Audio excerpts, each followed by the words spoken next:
Welcome to the show, Stefan.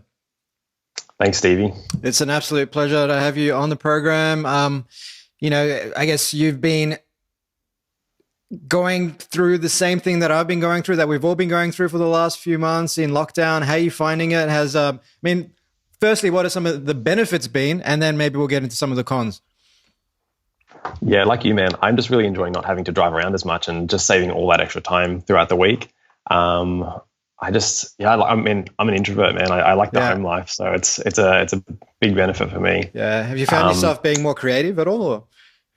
Um, oh, a little bit. I mean, I have been actually smashing out a lot of Instagram posts, so I have been just with what's going on. Obviously, I've been, it's a sort of new area to explore with the I don't know if we can say the word without getting shadow banned, but the CV essentially. So I've just been enjoying looking at that and seeing what we can do from, a natural health perspective as well. Yeah. Well, there's definitely a lot more people sitting at home, potentially not eating as well as they normally would, perhaps drinking a lot more alcohol than they normally would. So we'll definitely get into some things people can do to offset some of that damage. But I'd love to just learn a little bit more about yourself, Stefan, your background, and what essentially inspired you to get into this place of empowering people and their optimal human condition. Yeah. I'll give you the short version. So I think like you, I started off doing like a commerce degree straight out of high school, did economics and finance. But then in my second year, I just got really sick. I got glandular fever. It took a while to diagnose it as well. And I went through the whole medical system and just was quite disillusioned with the results, or lack thereof, I should say. Yep. Like I went to specialist after specialist, sleep specialist, kidney specialist, rheumatologist, this and that, and there was no real answers for me. It was pretty much 2 years spent trying to label what I was, and the label throwing around was chronic fatigue syndrome or fibromyalgia. But just in one of my sessions with my doctor, I said, is there a difference in treatment between the two? Is there any overlap that I can start on now? She said, we don't know how to treat either of those. And I thought, what am I wasting my time for? Like, I don't care what the name is. I just want to feel better, because I was feeling terrible, man. Like I was sleeping, 14 hours or so. Like I was, when I was awake, I could barely stand up straight. I was that weak. I lost a ton of weight. I was very shaky all the time. My brain, like I went from being one of the top performers in my high school to really like struggling to even just read a page in my economics textbook. So it was quite. I think anybody struggles to read a page in an economics textbook, Stefan. I mean, I teach economics, so I like it a lot, actually. So then after that, like the doctor's like, look, we've got nothing for you. Like I've run out of my my options here. Like you're better off seeing some different modality. So mum had been seeing a naturopath, so I started seeing her. And then I started looking into those other, quote unquote, complementary alternative therapies like acupuncture, osteopathy, and things of that nature. And it was about 3.5 years after initially getting sick that I just changed my dentist, and she identified that I had mercury toxicity through a hair test. And that was that was the thing for me. That was the biggest needle mover to that date. After doing like some protocol for that, my pain decreased substantially. I didn't need to sleep as much. I could exercise a little bit more. I just felt like I was getting my life back. And then shortly thereafter, I suppose a couple of years after that, I decided to actually go ahead and study to be a naturopath, which is what I'm doing now. So I'm in my final year of subjects at the moment. Really enjoying it, learning a lot in both at school and in my spare time. And it just really helps set the foundation. Like I knew a little about a lot of things before starting the course. Now I'm really aware of what I do know and what I don't know. And that's, I think, a really big gift from this course. Yeah. And I think as a Socrates said, the more you know, the more you realize you don't know. And I think that's a position you get to when you actually put in the time. Whereas I find people who think they know everything haven't really done the research. So it's funny how there's this paradox of sorts at play.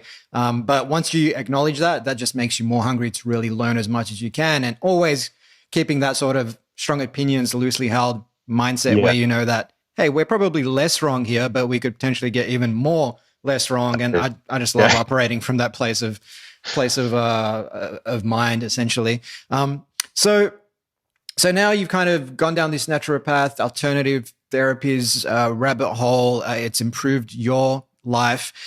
So as I was saying earlier, nowadays there's so many people out there perhaps at home struggling to navigate the complexities that being in lockdown for several months brings into their lives. Perhaps there's a lot less human contact. Perhaps it's creating difficulties in their relationships, all sorts of stuff. They're turning to alcohol, they're turning to food, whatever's going to comfort them in the short term is unfortunately a predisposition that human beings have. It's an evolutionary bias to take the path of least effort.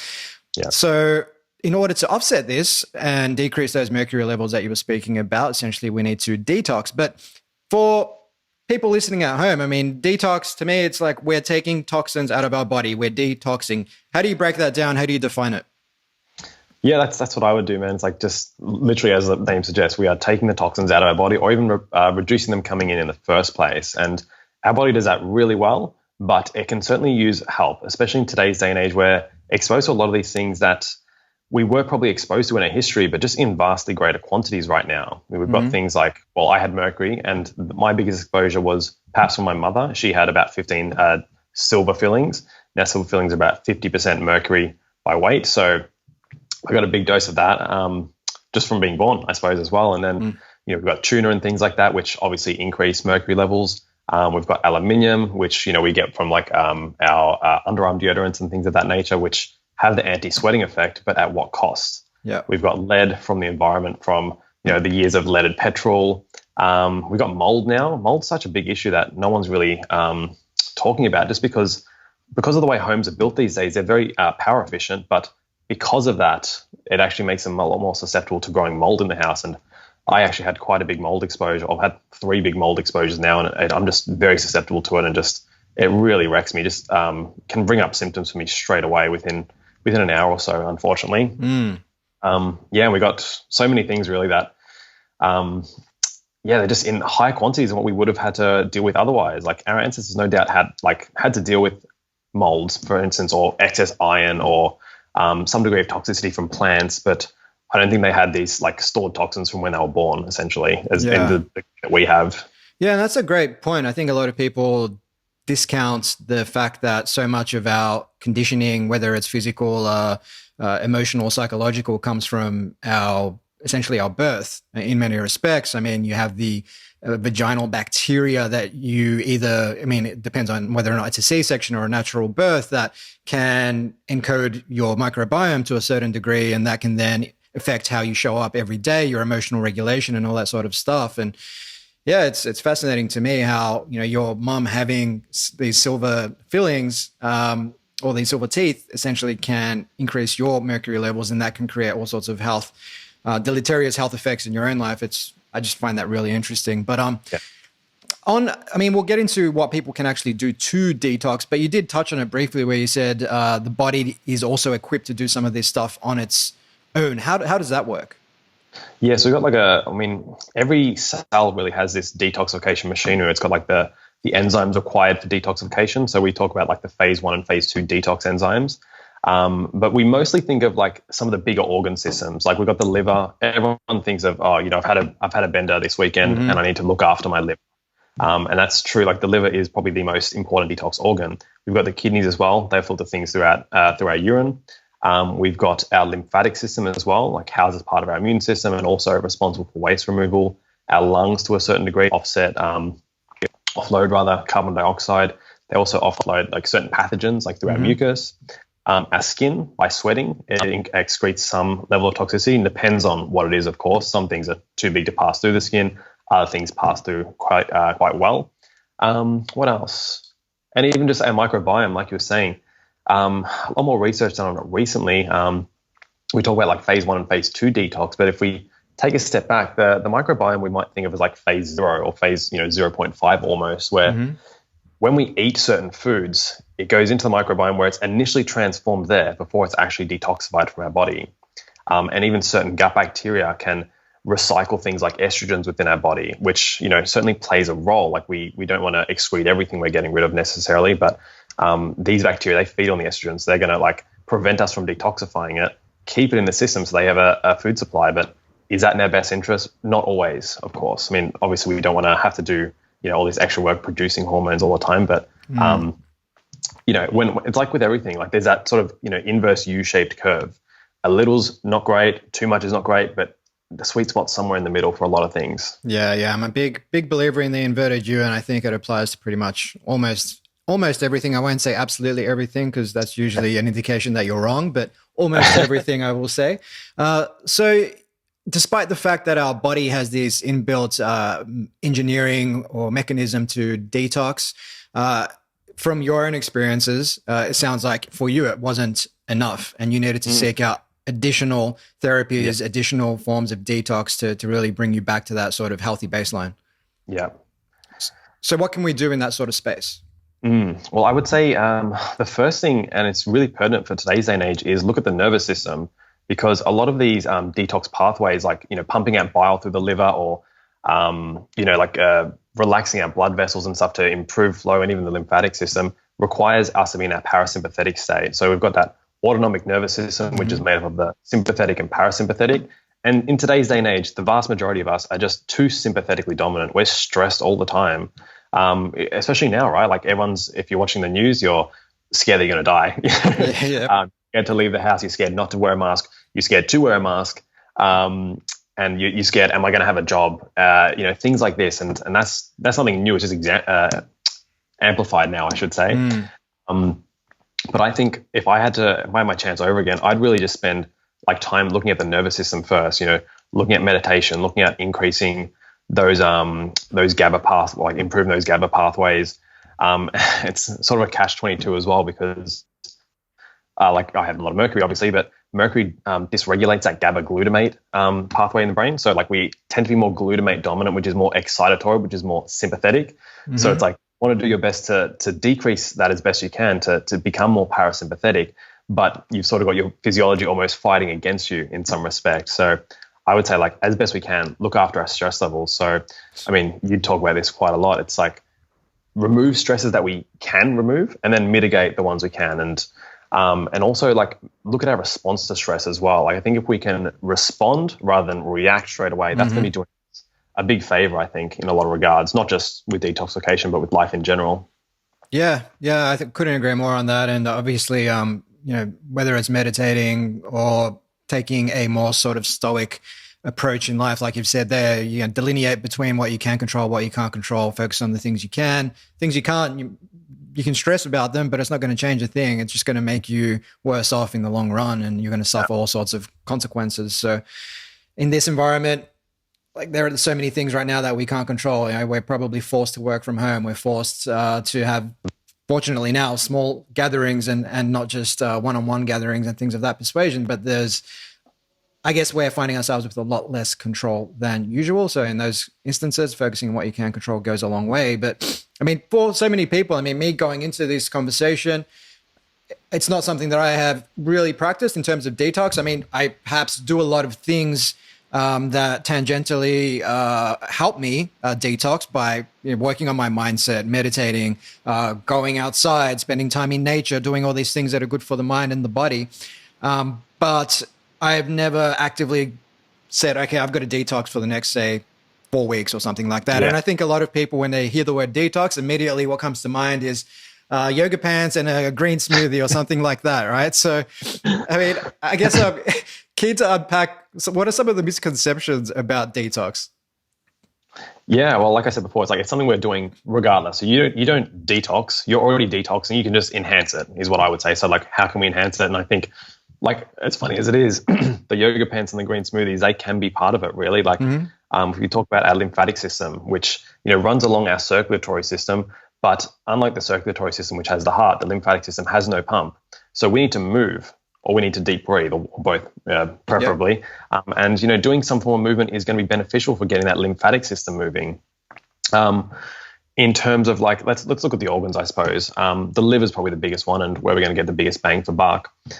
We need to just, at a basic level, have the adequate nutrition to actually allow the cells and the liver to perform these basic tasks, like producing these enzymes and producing these, they're doing these processes that are going to actually enhance how we detox. So we need things like B vitamins, like that includes folate as well, vitamin C, vitamin E, like amino acids. We need magnesium. That's such a critical one for not just stress, but also for these, like, phase 1 enzymes as well. We need iron in adequate amounts. Now, too much iron, like we said, that inverse U, too much iron is not a great thing. I actually had too much iron. I've got those two of those hemochromatosis genes SNPs, so I'm more susceptible to holding on to iron. Didn't quite have like the extremely high levels, but I found out that I'm going that way, so do what I can to mitigate that. And then like with that phase 2, it's same sort of things. We need those amino acids again. So protein is really crucial, and not just like, any protein will do really. We need those complete proteins ideally. We need things like glutathione or glutathione precursors. That's like our N-acetylcysteines, our alpha lipoic acids. Things like milk thistle, which upregulate like the NRF2 pathways that increase glutathione production. Yeah, I'm smiling because back in my 20s when I was partying a lot, I used to go down to GNC to buy some milk thistle because I read in Men's Health that it was good to, it helped your liver to recover from big nights out. So yeah, well, even like a lot of the bodybuilders use it after they do like a steroid cycle because like we do have to detoxify that excess testosterone in our body. So I think it sort of gets a sort of funny rap where it's so popular. Everyone's like, oh, it can't possibly work. But I think it's a fantastic herb, really. Like milk thistle, schisandra, turmeric, rosemary, like resveratrol green tea. They're all like really fantastic ways to upregulate those phase 2 enzymes, and they sort of modulate like the phase 1. Mm-hmm. The phase 1 can be an issue because what happens is like we've got our toxin in the cell, and then if we undergo phase 1 detox, that becomes a little bit more toxic in the interim. So that's obviously not a great thing. But then once we put the phase 2 into it, it actually makes it a lot more neutral. It makes it water soluble. So we can get it out of the cell into the interstitial fluid, and then, through the lymphatic system, to the blood, through the liver, through the bile, and you poo it out or pee it out. And so it's like that process there. And if we have too much phase 1, not enough phase 2, we can run into issues because we're just making things more and more toxic as we go along. So I think a lot of people tend to benefit from upregulating phase 2 and sort of modulating those phase 1 enzymes. Mm-hmm. So we've kind of touched on, the nervous system. We've touched on a whole bunch of, supplements and whatnot that we could be taking to help us regulate the toxin levels in our body. Mm-hmm. Are there any other things that we should be looking at in this space? Yeah, I think just the basics of, making sure you're having enough water. I mean, like I said, the kidneys are a huge part of this. So what do they say? Like the best solution to pollution is dilution. And it's really true of that there. If you're like chronically dehydrated, you're not going to be able to excrete as much through the kidneys. And I mean, our body really runs on water. We've got so many things we need water for, but unfortunately, not just any water will do. Like I would think having tap water is probably going to add to your burden as well, because it's full of chlorine, it's full of other things in the water supply, traces of pharmaceutical medications. And even though there are traces, you think it's not a bad thing. But have we ever studied these pharmaceuticals in all these different combinations in the body? Is there a synergy between them? Are they potentially having an additive effect? We don't know these things. So I would think having a water filter is like paramount, really. A water filter and a shower filter if you can as well.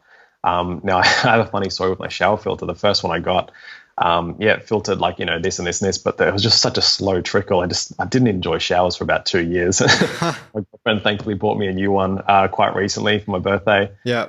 Or was it Christmas? I can't remember. And I'm enjoying showers again. Yeah. So it's so good. What about, speaking of showers, what about cold showers? Does that have any effect? Yeah, they should. I mean, like anything that's going to regulate the nervous system is going to be beneficial. And cold showers also increase levels of brown fat. So like we've got our white fat, which is like our stock standard fat. Then by being exposed to cold, we increase our production of this brown fat. Now, the reason it's brown is because it's more dense in mitochondria. Mitochondria are our energy producing centers of our cells. So by having more mitochondria, like everything functions better. If you want to function better, like just think, how can I improve my mitochondrial health? Things like the keto diet, things like red light therapy, things like infrared saunas, they're all like great at regulating or boosting mitochondrial function. Even exercise, of course, that's a fantastic one too. So yeah, I think cold showers have their place.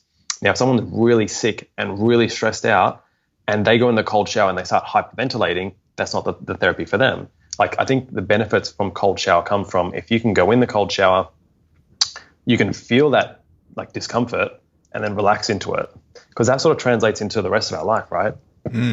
Where we can, if we can like be faced with adversity and calm down and respond, not react, that's going to have a beneficial effect. And, if you're like able to do that every day, you're going to have some beneficial nervous system effects as well. Yeah, no, you're definitely speaking my language. I think I've said that on the sure at least 3 or 4 times that having those cold showers, while there may be health benefits, for me, it's really about just doing something that every fiber in my body does not want to do first thing in the morning. But you get that out of the way and it kind of sets you up to do a hell of a lot of other things during your day that perhaps, you don't really want to do, but these are the things that are going to get you closer to your goals. Yeah, exactly.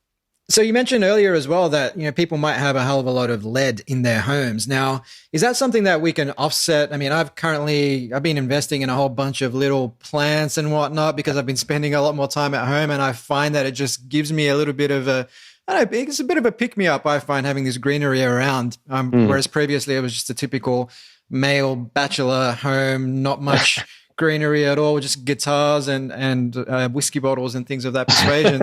So, I mean, do having plants in the house help offset some of that lead or toxicity in the air? That's a good question. I would imagine they would, because like the plants sort of like take in the carbon dioxide we're breathing as well and turn it into oxygen. And I think having a more oxygen-rich environment is going to be beneficial. But will it pull lead out of the atmosphere? Like that, I don't know. The issue with lead is like our ancestors would have had like a lot of lead exposure through like the petrol that we previously had, the leaded petrol. And it gets stored in the bones and then it gets passed down. It's more so for females. Like that can be a contributor to osteoporosis in females as well, because lead displaces the calcium in our bone structure as well. And it also inhibits osteoblast activity, which is like the ones that form the bones. But yeah, I don't know if houseplants are going to help with the heavy metals necessarily. Yeah. Some also say that it may also contribute to mold. So if you do have mold growing, like it may not be the best idea, but definitely worth looking into. I'm not the expert on that one though. No, fair enough, mate. So I guess in this space, I mean, it's kind of like, I work in the space of innovation and entrepreneurship, and it's not like we're selling tires to people to put on their car and they can drive away, right? It's a black and white offering, whereas when there is ambiguity, it kind of attracts all sorts of potential solutions, some of which may be credible, others which may be not. And so I guess in this space of detox, there's a whole lot of conjecture, or I suppose there's just a lot of mixed opinions that I'm reading coming out of the medical ecosystem on different, say, approaches like nasal irrigation, detox diets, and intestinal cleansing, all sorts of stuff that some in the medical profession say, well, that's not true. I mean, it's not been tested. There's no evidence to support that. Then others are saying, well, this stuff actually does help. And we know this because through experiential testing, through anecdotal evidence, all that sort of stuff. So, I mean, I'm just keen to understand what your views are on this, because, I mean, obviously you do believe that we can help to bolster the body's natural detoxification system through doing all these things that we've talked about, addressing the nervous system, taking those supplements, doing all this sort of good stuff, taking care of our health, cold showers, perhaps sleeping well as well would be one of those things. Huge. But yeah, I mean, just what are your thoughts on that sort of murky waters? The murky waters that I guess any sort of ambiguous profession finds itself in, and then you do end up with, say, charlatans and all sorts of stuff entering a space, because when there is ambiguity, you can pull the wool over people's eyes. So I'm just curious to unpack that. Oh man, like I agree. There's certainly some shit products out there, and the issue though is like there are great products out there as well. And if someone has a terrible experience the first time around, that's really going to shape their perception for the rest of their experiences. If someone goes to a naturopath for the first time and they have a terrible experience, they're going to say all naturopaths are shit. Well, give everyone a chance. Like, it's not the profession necessarily. I think practitioners are quite a lot more important than the profession. And same with doctors. Like, if someone had a shit experience with the doctor, you wouldn't expect them to say, "I'm never seeing a doctor again." But if it's a naturopath, like we have that sort of perception where we can. And I think that's a lot of that comes down from like media bias and things in the news that we can't detox. But I think even the medical profession realizes that like we can influence that detox, because when we get prescribed like blood thinning medications, so like more for the elderly population with heart issues, they get prescribed blood thinning medications. They're told to avoid grapefruit juice. The reason for that is grapefruit juice actually slows down the enzymes that detoxify that drug. So you have more blood thinning medication in your blood at any one time, more susceptible to like bleeding out essentially, which is not great. And then we've got things like St. John's wort, which is one of the more well-studied herbs, especially as it relates to detoxification. And this actually speeds up detoxification of a number of compounds, like even the oral contraceptive pill, like the pill that women would go on to prevent pregnancies. St. John's wort theoretically can increase the detoxification of those hormones. And guess what? Your pill may not work as well. So we know it does have an effect, but then we know that there's also bullshit products out there. Like you mentioned, like the detox diets, and like you sent me that article from the Harvard one, and had that master cleanse, almost 2 liters of water, lemon juice, maple syrup, cayenne pepper, and a laxative tea in the evening. Look, not a huge fan of that, to be honest. I think what we need to do is incorporate detoxification into our lifestyle, not think of it as, I'm going to do 10 days of detox and I'm going to live like I do for 355 days of the year. I don't think that's the best way to do it. And I don't think it's really healthy either. Especially like laxative teas, they have their place, but is their place like as a Band-Aid for a shitty lifestyle, pun intended? I don't think so. No. It's interesting. I just wanted to just interject there on the salt water laxative tea diets. I mean, people might feel better doing that, but how much of that is really just caloric restriction and just taking a lot of crap out of your diet that you were previously consuming? Exactly. Yeah, we have to compare what we were having beforehand. It's like when we look at diets as well, we'd say, I've got a lot of benefits. Like people say, I've had huge benefits on the vegan diet. But then when you look at what they came from, if they're coming from the standard Western diet, which by definition I think is the worst diet on the planet, if you're comparing anything to the worst diet, you're going to have a benefit, right? Yeah.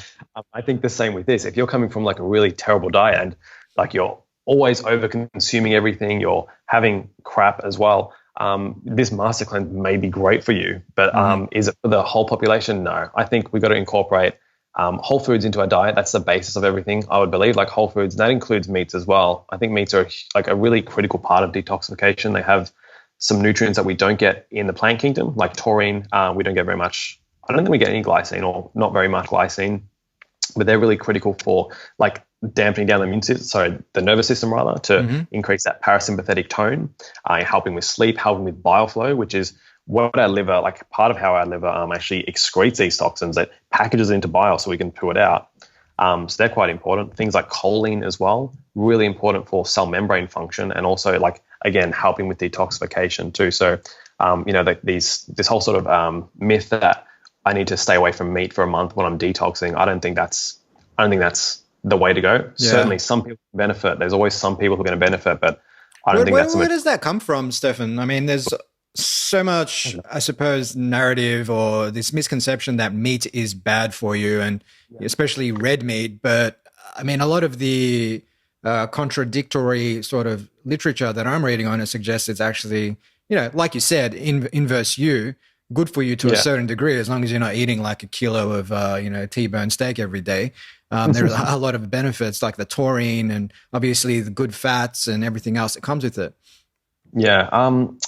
It probably comes down to that whole saturated fat myth that was perpetuated. Don't know when it was, like, was it in the 60s or 70s? I'm not quite sure.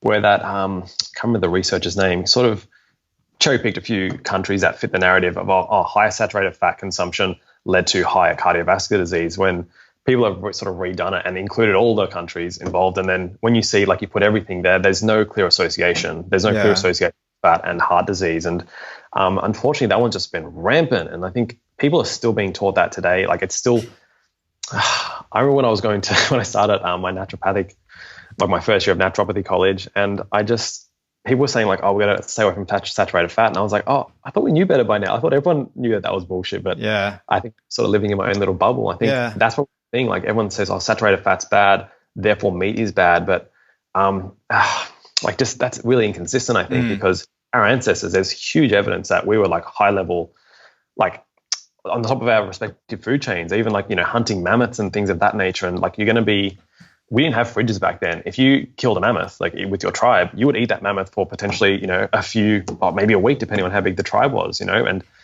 if it was the case that saturated fat were bad, like, wouldn't we all have died out years ago when like all these sort of, big ruminant animals were roaming the landscapes, and that was like our biggest calorie source? I think it's, again, there's issues like today with factory farming, which is going to like decrease the quality of the meat. And I think just even from like a sort of more woo-woo perspective, like if you're eating those animals that have had a shit life, like, one, you're contributing to that, like economically, just through your demand. And two, I think like there is some part of that we take on. Like food is not just calories, micronutrients, macronutrients. It's information, and it's there's a lot more to it that we can't yet measure, I don't think. And I think we have to respect that we don't know everything about that. And I think, yeah, I mean, staying away from factory farmed food is probably a great idea for a lot of people. But again, being said, like a lot of people can't afford the grass-fed stuff, and there's not to be a judgment on anyone. It's just like when you know better, you do your best to do better, I suppose. But yeah, I think probably that's where it came from, that saturated fat myth. Yeah, no, that makes sense. And I'm hopeful that the tide is turning. I mean, even such mainstream organizations like, say, Weight Watchers recently, I think it was a couple of years ago now, put eggs on their list of, say, 0-point foods, and salmon and a whole bunch of other stuff that previously was thought to be quote unquote bad for you. And I guess part of that was also, I mean, those studies that you refer to, I mean, how many of them were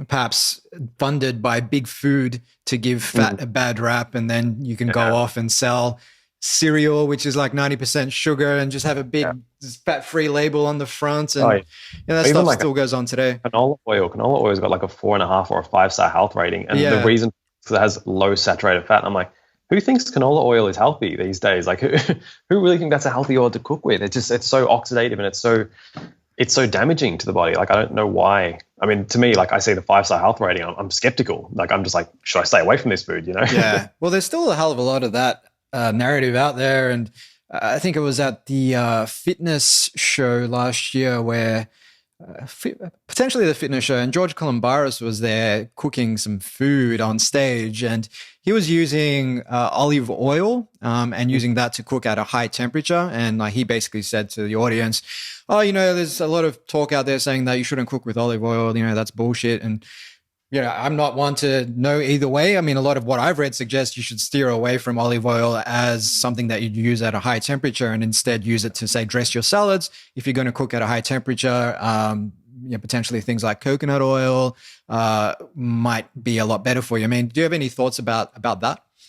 Yeah, like I recently sort of changed my mind a little bit on that, because I was thinking the same thing. Like in general, saturated fats are much better to cook with because they're much more stable. So that's our coconut oils, our butters, our ghees, our lards, and things like that. Obviously, if it's from grass-fed, well-sourced animals. But olive oil as well, like has more monounsaturated fat, so the bonds are a little bit less stable and more prone to oxidation. But it also does contain a lot of vitamin E if it is proper extra virgin olive oil. So that vitamin E can offset some of that lipid or that fat oxidation, essentially. So I wouldn't cook with it at really high temperatures. I think I'd steer towards like those more saturated, stable fats. But I don't think it's as bad as I thought it once was. Yeah, it's interesting too, because I mean, you're from an Italian background. I'm from a Macedonian background. That part of the world, pretty much everyone cooks with olive oil, and a lot of studies point to that part of the world when they're studying, say, longevity and happiness, and people tend to live longer, healthier, happier lives. And I mean, part of that is probably their diets. Part of it is the fact that they have a pretty, say, nonchalant attitude towards work and life. They kind of chill. They have the siestas. They're surrounded by family and friends all the time. There are a lot of things that go into that, but the fact that they do cook with olive oil, usually at high temperatures, suggests that perhaps, like you're saying, it's not so cut and dry. Yeah, exactly. And I think in the nutrition sphere as well, like we look at these blue zones, we think, oh, like this is the diet. The diet is the reason for all this. But like you said, you can't just isolate. I mean, naturopathically, we try and look at everything as a whole, yet we sometimes say it's the diet, but what about their social circles? What about how they approach life with their, stress is such a big one, man. Like, especially if you're stressed around your meals, you're more likely to increase fat deposition. You've got that cortisol response, you're more likely to deposit fat because your body's like, well, I'm stressed. There might be a tiger in the future. We may not have food in the future. Let's put down some fat just to protect you. You do that day after day after day. And we wonder why, we look like our lifestyle sort of makes us look, Yeah. And I know you're a big proponent of the idea that just because it's in a study doesn't make it true. And, I think social sciences at the moment, something like 50% of studies can't be replicated. And effectively, it's hard to isolate every other variable. Like we were saying with the blue zones, there are so many variables that go into people's dispositions, their health, their lifespans, their health spans, all that sort of stuff, that you can run experiments to kind of give you a better view of things, but it's not going to give you an absolute That's the thing with science, result. right? It's not. Yeah, even like if you look at some studies, like a lot of us just look at the abstract and we just scroll straight to the result or the conclusion, and that can be great to get an idea. But if you don't look at the study design, and not everyone's trained to look at that, or even look at the whole paper and the study design, you might realize that some of these studies are bullshit. Like a recent study that's being done right now for hydroxychloroquine for the CV, a recent study is using vitamin C as a placebo. Now, placebo should, by its nature, be an inert substance that doesn't affect the outcome. We know vitamin C is fantastic for the immune system. How can you say that's a placebo?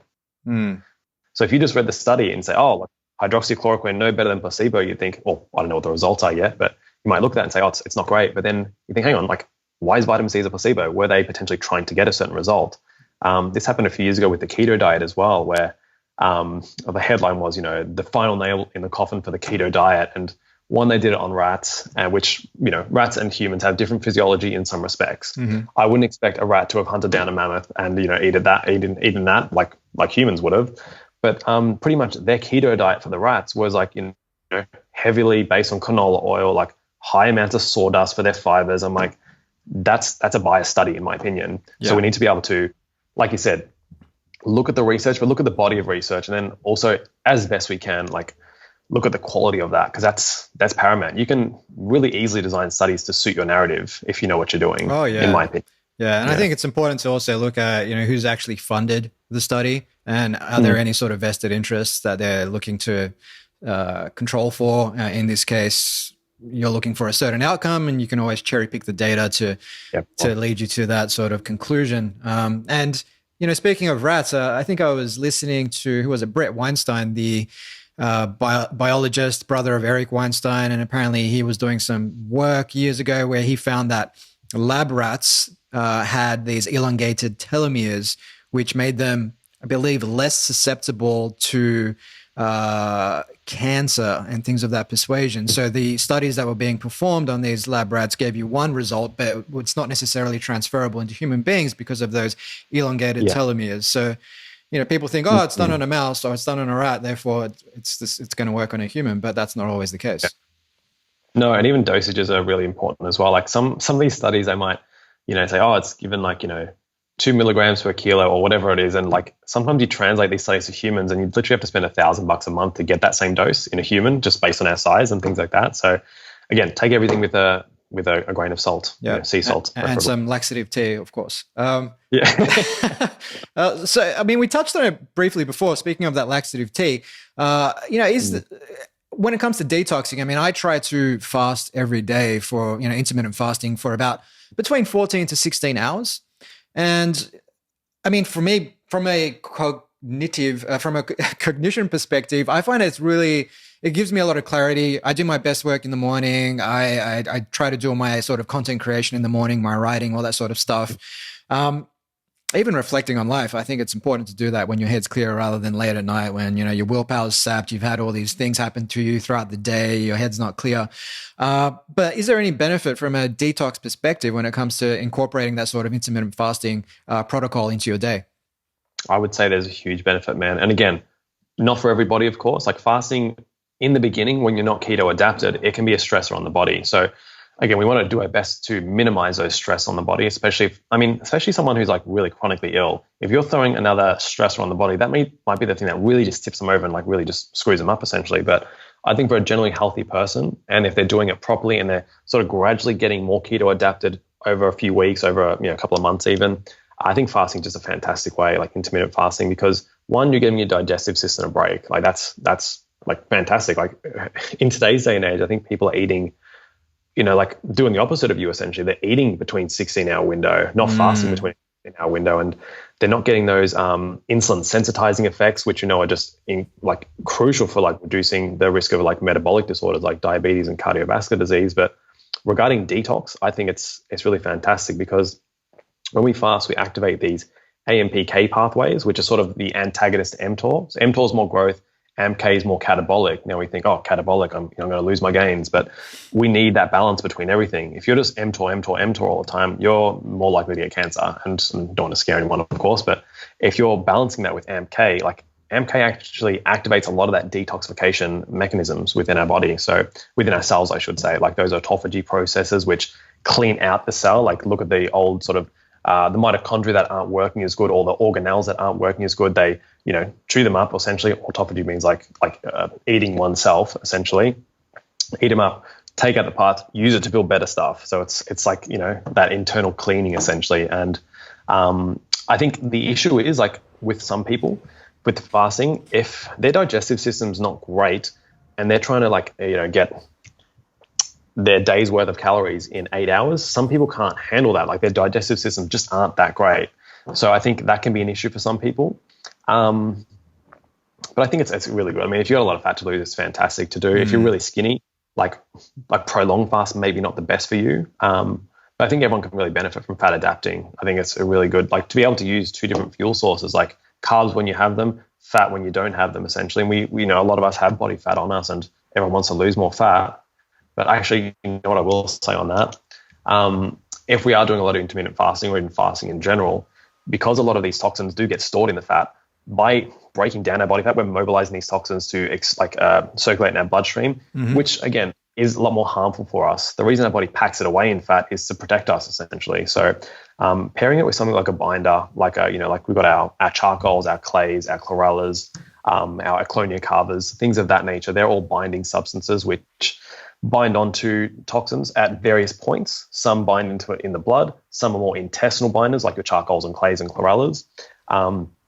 So I think that can be a really good one to pair with like a fasting if you're struggling with it. I mean, you've probably heard of the keto flu, right? Where people are keto adapting and they feel like shit for a period. Yeah. I think part of that is an electrolyte imbalance. Like it takes a while to sort of get the ratios correct as the body's sort of self-regulating. But I think another part that's not often talked about is that if you're keto adapting, you're using your own fat as fuel. And if you have a lot of stored toxicity, which I think a lot of us do, you're going to be mobilizing that. And we need to do something to bind onto that. So we're actually getting it out of our body. The good and bad thing about our body is like we're very efficient with things. We don't want to spend more energy than we have to. We want that path of least resistance, like you were saying. And like when we're producing our bile, like it's very expensive for the body to make bile. So if you're not getting something to bind onto it, you actually, I think it's 95%. Like you recycle about 95% of your bile. If a lot of your toxins are stored in that bile to get excreted and you're recycling 95% of it, guess where that's coming back? Like you're getting that recirculation of toxins again. So I think a binder is just like, it's crucial in today's day and age. It doesn't have to be those supplements either. Even like fibrous foods have binding properties, like things like, like okra is a really fantastic binder. I just think like even like raw carrots, like having a raw carrot that you actually just have at the time, like that's really good at binding endotoxin, which is like the fragments from bacteria after our body's sort of done what it needs to do with them, like killed the bacteria essentially.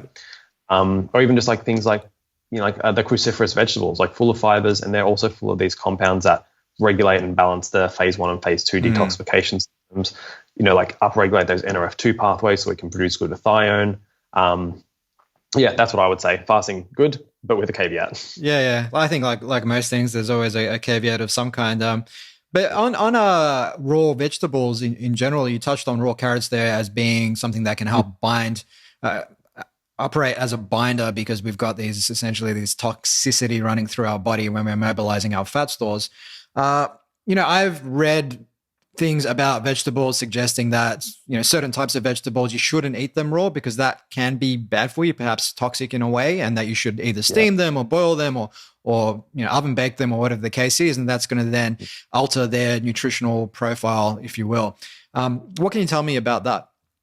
I would agree, man. I think, again, we've got to consider everyone as an individual here. And a lot of traditional medicine like systems, they would look at the temperature of food, not just like, I've cooked it or I haven't cooked it, but even like if something is hot or cold. Like we would all agree, if you have some ginger, it's quite warming. If you have some clove or even a chai tea, it's quite warming.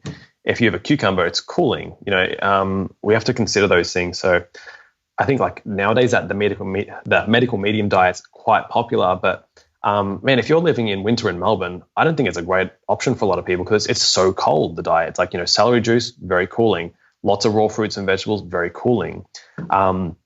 But in regards to toxicity, I think, like we've got our brassica vegetables, like they have these goitrogenic compounds. I think it's a really good idea to cook those vegetables there. Even things like oxalates, like with spinach, for instance, like if we're cooking it and then like cooking it in water and then like throwing out the water. We're not going to get as much of those oxalates there.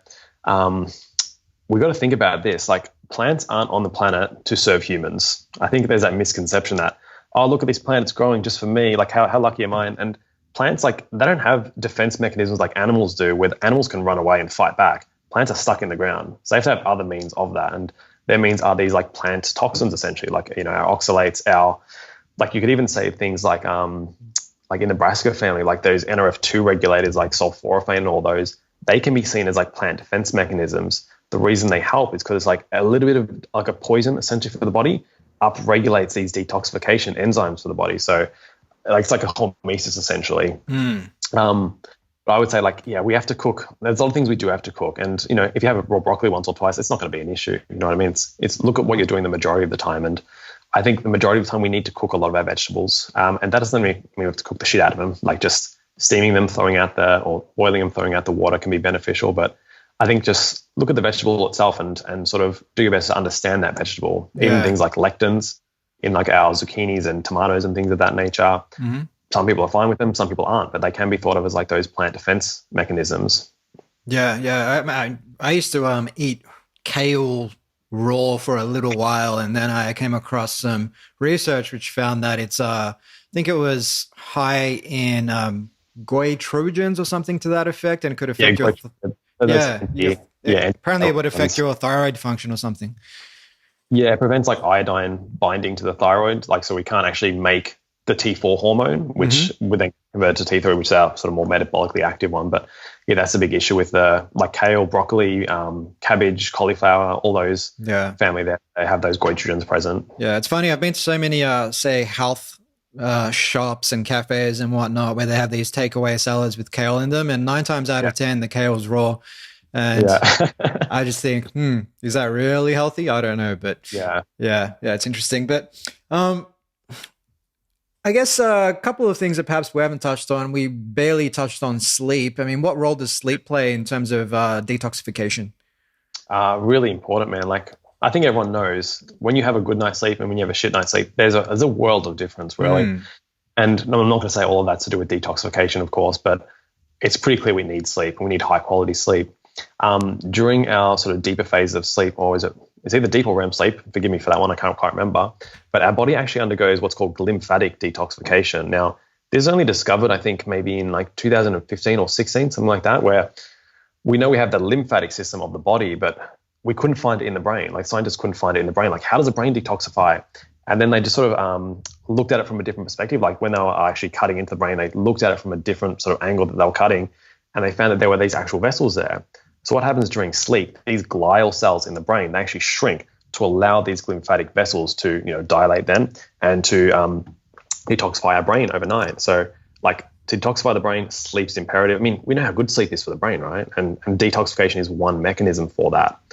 I think with the rest of it, like sleep's just very rejuvenative for the body. And again, it's like sort of balancing that active, like that more yang sort of, I'm going to do shit during the day, and that yin, rest and restore. We need to balance that. And I think sleep's very important for that. Yeah. I came across some research when I was writing Time Rich, my next book, around the accumulation of beta amyloids in the brain. Like if you don't get enough of that rapid eye movement sleep, that basically triggers or it predisposes you to an early onset of neurodegenerative diseases like Alzheimer's and dementia and so on. So it's absolutely critical. But not only do you have these deleterious long-term effects, but in the shorter term, like emotional regulation, you just wake up feeling like crap, you're a worse off person, you make poorer decisions, you treat people worse than you normally would. And obviously that, you know, if you're doing that every day, the compound effect over time is massive. Where you end up could be completely different worlds. Yeah, sleep is huge. I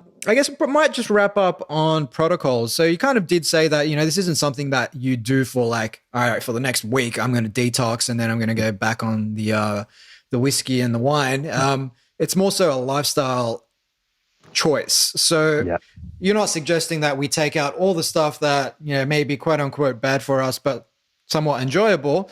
How do we kind of navigate that delicate balance between enjoying some of life's finer fruits, but also ensuring that we're not throwing our body into these, you know, really toxic states? It's So yeah, it's such a good question. I remember years ago, I had a friend who like and I was quite sick, and he couldn't understand why when we went out, I just wouldn't like binge on a pizza once in every so often. Just for me, the cost was too high. Like I knew I would feel not just shit for a few hours. Like one, I'm lactose intolerant, so I would have had diarrhea overnight. I wouldn't have slept. But two, like I know it just really wrecked me. Like I was experiencing a lot of pain. So just anything I could do to avoid that. But I think we really need to figure out where it is for us, like what we want to achieve and what sort of like what the benefits are of doing something, what the costs are. And if you want to go ahead with something and you know both of those things, go ahead with it. Like no one's saying you shouldn't. But I think we can do things to obviously mitigate some of that. Like with alcohol, there's that little charcoal trick we can do. And like you said, doing the milk thistle. So if you want to have a good, like a great night out and alcohol's part of that for you, then why don't you do these things that are going to mitigate that, like having some charcoal afterwards or having some milk thistle or maybe doing like prolonging your intermittent fast the next day. Like these are all things we can do to mitigate it. We don't have to necessarily avoid those things that we enjoy. What else? Like what else? I mean, I'm sort of in my own little bubble living this clean world. What do people do these days? Yeah, no, I mean, I find that in my case, if I have, say, a heavy Indian meal one night and maybe a glass or two of wine, I'll fast for like 16 to 18 hours after that, but I'll also get up in the morning and, after a good 8 hours sleep, get in maybe a workout or run, something to that effect, help the body start to, repair itself. And I find for me that helps versus just waking up and having a big breakfast in the morning and not working out. Like I'd end up in two totally different headspaces. So I guess it's about determining what works for you and then leaning on the research around what else you could be doing, like the stuff we've been talking about to further optimize that health and your body's resilience to all these toxins in the air. But I mean, you've obviously been thinking about this stuff quite a bit. I mean, what are you currently doing to help people with this kind of stuff?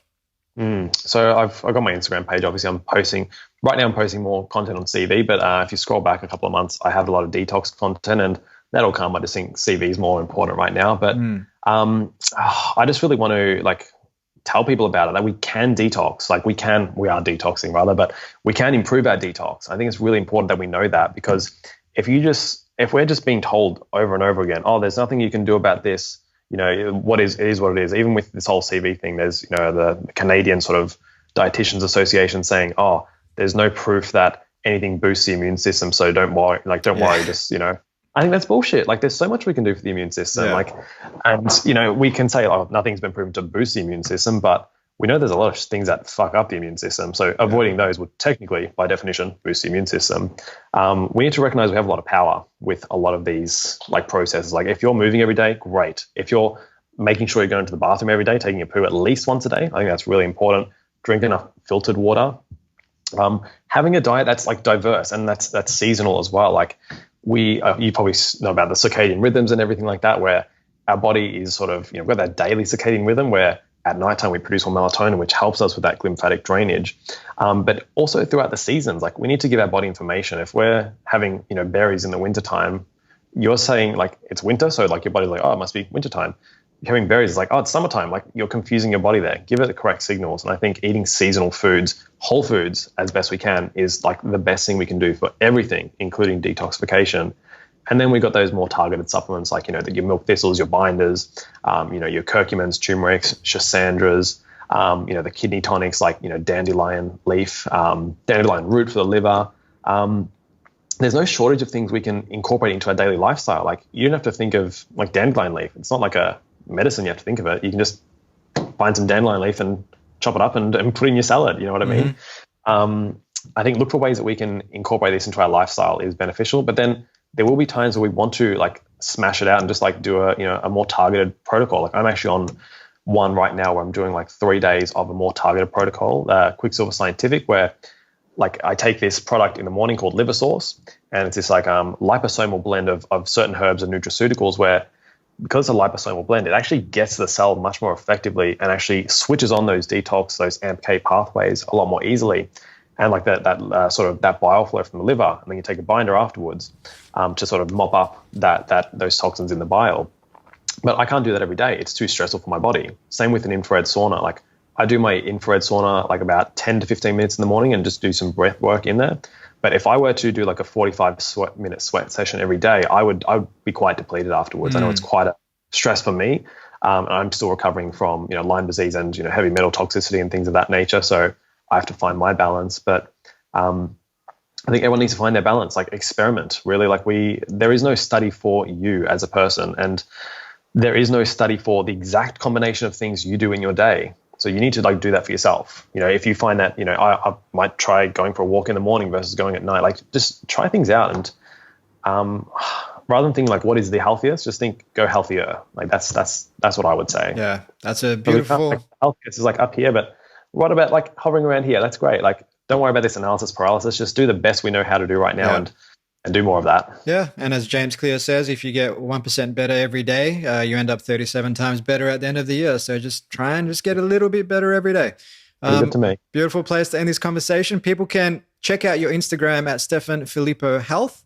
And they can check out stefanfilippohealth.com as well, where you've got a bunch of articles. You've got some stuff on there on detox as well, which people can check out to dive a little bit deeper into this topic. We'll add all of that to the show notes for our listeners. Stefan, thank you so much for your time. It's been an absolute pleasure. I've learned a lot. I'm sure our audience has, and I'm just going to make sure that I determine how I should cook my vegetables from now on and avoid that thyroid function being compromised. Thank you so much. Thanks, Stevie. Thanks, mate.